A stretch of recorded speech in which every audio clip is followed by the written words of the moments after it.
Saudara-saudari, Injil kita pada hari ini diambil dari Injil Lukas bab 10 ayat 1 sampai 12. Kemudian daripada itu Tuhan menunjuk 70 murid yang lain, lalu mengutus mereka berdua-dua mendahuluinya ke setiap kota dan tempat yang hendak dikunjunginya. Katanya kepada mereka, "Tuaian memang banyak, tetapi pekerja sedikit. Karena itu mintalah kepada Tuhan yang mempunyai tuaian, supaya ia mengirimkan pekerja-pekerja untuk tuaian itu. Pergilah, sesungguhnya aku mengutus kamu, seperti anak domba ke tengah-tengah serigala. Janganlah membawa pundi-pundi atau bekal atau kasut, dan janganlah memberi salam kepada siapapun selama dalam perjalanan. Kalau kamu memasuki suatu rumah, katakanlah lebih dahulu, damai sejahtera bagi rumah ini. Dan jikalau di situ ada orang yang layak menerima damai sejahtera, maka salammu itu akan tinggal atasnya. Tetapi jika tidak, salammu itu kembali kepadamu.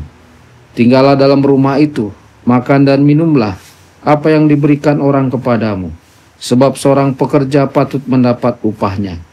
Janganlah berpindah-pindah rumah.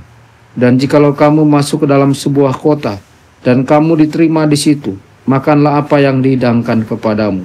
Dan sembuhkanlah orang-orang sakit yang ada di situ, dan katakanlah kepada mereka, kerajaan Allah sudah dekat padamu. Tetapi jikalau kamu masuk ke dalam sebuah kota dan kamu tidak diterima di situ, pergilah ke jalan-jalan raya kota itu dan serukanlah, juga debu kotamu yang melekat pada kaki kami kebaskan di depanmu. Tetapi ketahuilah ini, kerajaan Allah sudah dekat. Aku berkata kepadamu, pada hari ini, Sodom akan lebih ringan tanggungannya daripada kota itu." Demikianlah sabda Tuhan. Terpujilah Kristus.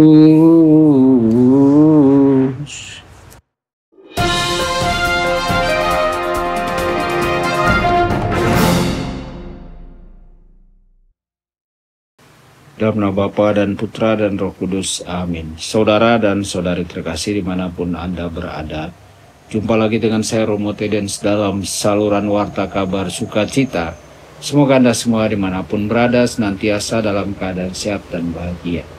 Saudara-saudari, hari ini kita merayakan pesta para malaikat pelindung, sahabat-sahabat rohani yang Allah percayakan untuk mendampingi, melindungi dan menuntun kita dalam perjalanan hidup menuju keselamatan.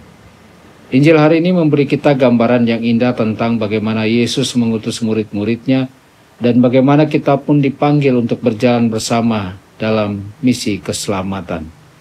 Injil menceritakan bagaimana Yesus meneguhkan hatinya untuk pergi ke Yerusalem. Itulah jalan salib, jalan penyerahan diri kepada Bapa, sekaligus jalan kasih bagi manusia.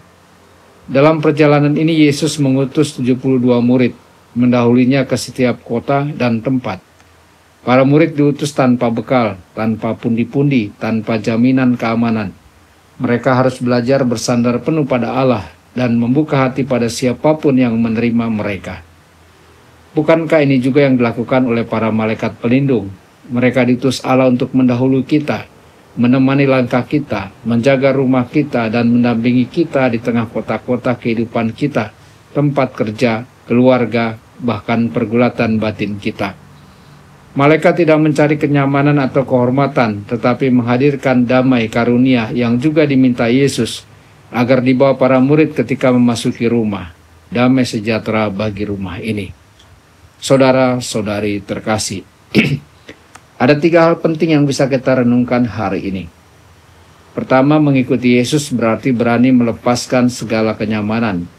Seperti orang yang mau mengikuti Yesus tetapi diminta meninggalkan rasa aman, kita pun dipanggil untuk tidak melekat pada hal-hal duniawi. Malaikat pelindung memberi teladan, mereka setia pada kehendak Allah tanpa pamrih. Kedua, mengikuti Yesus berarti mendahulukan kerajaan Allah, bahkan kewajiban yang baik, seperti menguburkan orang tua. Dalam Injil digambarkan tidak boleh menghalangi pewartaan Injil. Artinya setiap pilihan hidup kita hendaknya diarahkan pertama-tama kepada kerajaan Allah. Malaikat pun hidup sepenuhnya untuk kemuliaan Allah. Dan ketiga, mengikuti Yesus berarti tidak menunda-nunda. Orang yang ingin berpamitan dulu mendapat jawaban tegas. Barang siapa siap membajak tetapi menoleh ke belakang, tidak layak bagi kerajaan Allah. Begitu juga kita. Jangan menunda-nunda untuk hidup benar dan mewartakan kebaikan.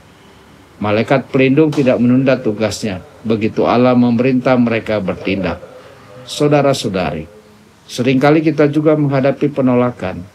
Yesus sudah mengingatkan, ada kota yang menolak Injil. Namun para murid diajar untuk tetap melangkah, bahkan mengibaskan debu dari kaki mereka sebagai tanda penyerahan kepada Allah. Malaikat pelindung pun setia menjaga kita meski kita sering mengabaikan suara hati dan tuntunan mereka. Mereka tidak meninggalkan kita, tetapi terus berdoa bagi kita di hadapan Allah. Maka marilah kita mensyukuri kehadiran malaikat pelindung. Mereka adalah tanda nyata bahwa Allah tidak pernah membiarkan kita berjalan sendirian. Kita diutus ke dunia ini sama seperti 72 murid untuk membawa damai, kabar sukacita dan kehadiran kerajaan Allah. Bila kita hidup dalam semangat ini, kita pun akan semakin peka pada bisikan lembut para malaikat yang menuntun kita menuju keselamatan. Tuhan Yesus memberkati Anda semua. Sabda Allah adalah kebenaran. Sabda Allah adalah kehidupan. Mari kita mencintainya, mari kita menghayatinya. Ya Tuhan yang ku muliakan, sabda